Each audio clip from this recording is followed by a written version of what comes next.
আরো বলছেন নবী সাল্লাল্লাহু আলাইহি ওয়াসাল্লাম, ওয়ায়াজআলুল্লাহু মিনহুমুল কিরাদাতা ওয়াল খানাজির। আল্লাহ রাব্বুল আলামিন তাদের মধ্যে কিছু মানুষকে শুয়োর এবং বানর বানিয়ে দিবেন, বলি নাউজুবিল্লাহ। আর মানুষ কিন্তু বাহ্যিকভাবে বানর হয় না, দেখা যায় ভিতর থেকে বানর হয়ে গেছে, ভিতর থেকেই বানর হয়ে গেছে।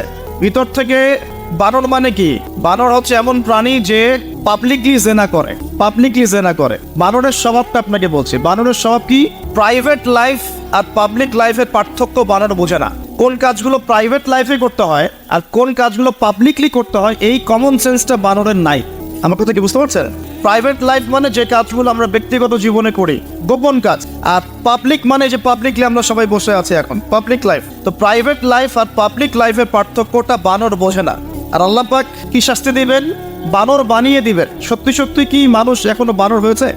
এটা হতে পারে মানুষ ভিতর থেকে বানর হয়ে যাবে, অর্থাৎ পাবলিক লাইফ আর প্রাইভেট লাইফের পার্থক্য বুঝতে পারবে না। এমনটা হচ্ছে কিনা?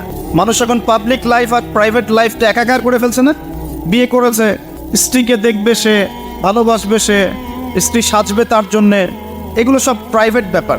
এগুলোকে মানুষ পাবলিক করে ঘুরে বেড়াচ্ছে না। বুঝতে পারছেন না মনে হয়?